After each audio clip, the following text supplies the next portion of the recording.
Ya, halo Sobat Investor, jumpa lagi bersama kami dalam program Ticker Talk edisi Rabu 21 Januari 2026 bersama saya Taufan Sukma.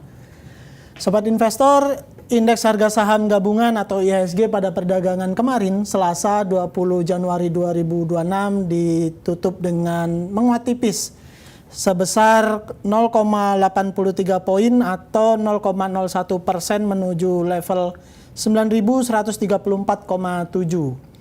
Sebanyak 357 saham menguat, 336 saham melemah, dan 265 saham lagi bergerak stagnan. Transaksi perdagangan melibatkan 62,4 miliar saham dengan total nilai transaksi mencapai 29,39 triliun. Sempat menguat di awal perdagangan, IHSG bahkan sempat menyentuh level tertinggi barunya atau all time high ATH di posisi 9.156,189. Lalu kemudian indeks sempat berfluktuasi dan pada akhirnya parkir di level 9.134,7 saat perdagangan berakhir. Lalu sentimen apa saja yang membuat IHSG cenderung bergerak fluktuatif sepanjang perdagangan kemarin dan bagaimana proyeksinya untuk perdagangan hari ini? Untuk membahas hal tersebut, kita sudah tersambung dengan Head of Business Development Division dari PT Henan Putere Asset Management, Mas Reza Fahmi Riawan. Selamat bergabung, Mas Reza. Ya, terima kasih Mas Taufan. Selamat pagi. Sehat-sehat semoga. Amin. Amin. Gimana semangat untuk trading hari ini, Mas? Wah, selalu semangat. Apalagi all time high-nya kejadian terus ya. Walaupun kemarin stopnya nggak all time high, tapi sempat menyentuh di all time high-nya di 169, 169 kita happy tuh. Sempat terbentuk di awal perdagangan malah ya kemarin ya. Betul. Ya, langsung saja Mas. Seperti yang sudah kita bahas kemarin, IHSG sempat ngebut di sepanjang perdagangan. Lalu bahkan sempat menyentuh ATH, tapi kemudian berfluktuasi. Nah ini menurut Mas Reza sendiri, sentimen apa yang mendasari pergerakan IHSG ini? Oke, kita melihat bahwa sektor energi, non-cyclical, keuangan, properti, dan teknologi menopang penguatan intraday kemarin. Kita masih melihat bahwa demand domestik kuat dan minat asing sejak awal tahun laporannya adalah masih buy and sell-nya banyak sekali di 2026 ini. Karena memang sentimen untuk rally menuju dan melewati 9.000 sudah kejadian. Jadi bullish-nya kenceng nih. Kemudian kita lihat komoditas seperti logam dan energi juga ikut menggerek karena kita tahu sendiri bahwa harga batu bara acuan juga di Januari 2026 naik, juga harga mineral acuan terutama nikel juga menguat. Ini membuat katalisnya menjadi katalis positif untuk menjaga risk appetite-nya ke saham-saham yang terkait. Jadi makanya saham-saham itu kemarin naiknya lumayan.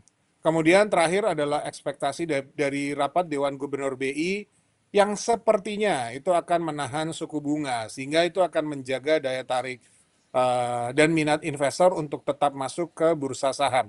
Kurang lebih begitu Mas Taufan. Mas, dengan penjelasan seperti itu tadi bahwa kondisi pasar cenderung kondusif, terus pelaku pasar cukup confidence dengan sejumlah sentimen positif yang ada di pasar, tapi ada juga yang menyoroti bahwa nggak seperti biasanya nih, laju IHSG dan rupiah ini bertolak belakang gitu. Nah ini menurut Mas Reza, penyebabnya apa dan seberapa jauh dampaknya di market gitu? Oke, pertama kita harus lihat dulu bahwa tidak selamanya indeks naik itu berhubungan lurus dengan dolar. Jadi kalau kita lihat sekarang ini indeks naik itu kan lebih karena dan narasi dari domestik dan aliran dari asing itu juga masuk ke kita. Sehingga sepertinya untuk di pasar saham domestik itu cukup kuat dan tidak terlalu memperdulikan kondisi geopolitik di luar. Tapi kita tahu dengan narasinya geopolitik di luar bahwa ini perang pasti akan membuat orang-orang atau investor di dunia akan kembali ke safe haven yaitu emas, perak dan juga USD. sehingga secara menyeluruh dan terutama di Asia dan Eropa sudah pasti USD akan menguat. Memang narasinya Trump itu kan adalah dengan dia bilang mau perang segala macam, bisa jadi kan supaya dolarnya menguat dan supaya dia juga bisa ambil banyak posisi baik di pasar modal untuk bisa nyerap di bawah. Kurang lebih seperti itu sih Mas kita melihatnya. Tapi kalau kita bicara dampak, otomatis di Indonesia kita harus melihat untuk yang ekspor seperti tadi batu bara, terus kemudian juga mineral dan logam dan CPO tertentu, ini akan membuat hasilnya akan lebih bagus karena dolarnya meningkat. Tapi sebaliknya adalah untuk emiten-emiten yang bergerak, yang memiliki banyak bahan baku impor pasti akan menurun seperti farmasi dan beberapa lainnya itu juga pasti akan mengalami penurunan profitabilitas, Mas. Kurang lebih itu, Mas. Jadi ketika rupiah itu berhubungan langsung dengan dolar terkait nilai tukarnya, yang membedakan adalah IHSG kita tidak sepenuhnya mirroring terhadap kinerja nilai tukar rupiah, begitu ya Mas? Betul, Mas. Tidak selalu. Yap. Nah, dari kita berbincang tentang perdagangan kemarin, kita beranjak ke perdagangan hari ini. Kondisinya akan seperti apa? Apakah dengan IHSG ini sudah cukup tinggi maka ada peluang untuk profit taking atau tetap ngebut nih di zona hijau? Oke, dengan sedikit mengesampingkan dulu geopolitik, sebetulnya peluangnya adalah ini pasti akan menguji ke 9.200. Beberapa analis sudah bilang di minggu ini akan mencapai di 9.000 sampai 9.200. Tapi dengan pergerakan 2 hari kemarin, itu sepertinya mereka akan terus menguji di level 9.200. Sinyalnya memang menyatakan secara teknikal overbought ringan. Sehingga sebetulnya profit taking wajar saja terjadi, apalagi setelah all time high kemarin. Jadi kurang lebih itu yang akan terjadi, kita menunggu sampai dia menembus ke 9.200. Tapi memang tentu saja harus hati-hati ketika kita bicara lagi tentang geopolitik, kita harus sangat mewaspadai apa yang terjadi di luar sana. Pada saat nanti ada aksi-aksi tertentu yang tentu saja tidak kita inginkan, kita harus cepat-cepat bermanuver ataupun mengatur portofolio kita. Beberapa analis dan investor yang sudah lama bermain pasti akan sekarang agak-agak semi defensif. Jadi lebih baik tidak terlalu agresif, tapi tetap melihat ke saham-saham pilihannya, Mas. Gitu, Mas. Jadi secara secara normal begitu tetap arahnya akan menguji ke level psikologis baru 9.200, tapi tetap saja geopolitik global ini jadi semacam faktor X gitu ya, yang jadi game changer yang juga perlu dipertimbangkan gitu ya, Mas. Ya, game changer, betul. Terakhir kita nyoba untuk semakin spesifik nih untuk di sepanjang perdagangan hari ini, kira-kira sektor saham apa saja atau lebih definitif saham apa saja sih yang kira-kira berpeluang untuk menopang kinerja IHSG pada perdagangan hari ini?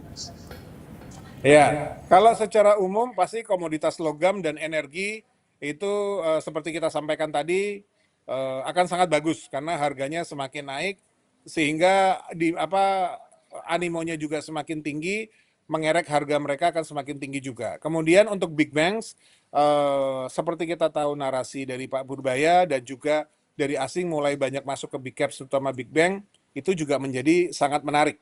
Ya kita tahulah big bank siapa aja. Terus kemudian untuk AI dan teknologi juga semakin oke dengan kemarin kenaikan yang terakhir.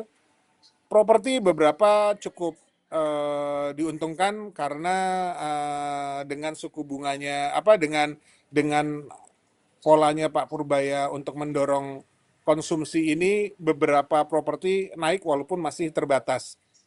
Itu sih Mas yang bisa saya sampaikan kalau sahamnya. Tapi kalau saya pribadi mungkin menambahkan, saya tetap melihat untuk merger and acquisition akan mengambil porsi yang cukup besar. Karena kita tahu 2 hari kemarin big caps itu menjadi tema, tapi merger and acquisition selalu menjadi tema di tahun lalu dan mungkin di Q1 ini, Mas. Begitu menurut saya, Mas. Analisa yang menarik, Mas, bahwa kita bisa mencoba menganalisa lebih dalam, menjelaskan kondisi pasar yang sedang dinamis gitu. Sayang dengan waktu yang terbatas. Terima kasih Mas Reza atas penjelasannya. Sampai jumpa di lain waktu. Baik Sobat Investor, demikian Ticker Talk edisi kali ini. Tidak bosan-bosannya saya sampaikan bahwa seluruh keputusan investasi, baik itu buy maupun sell, adalah sepenuhnya dalam genggaman Anda. Jadi bijaklah dalam berinvestasi. Saya Taufan Sukma, sampai jumpa.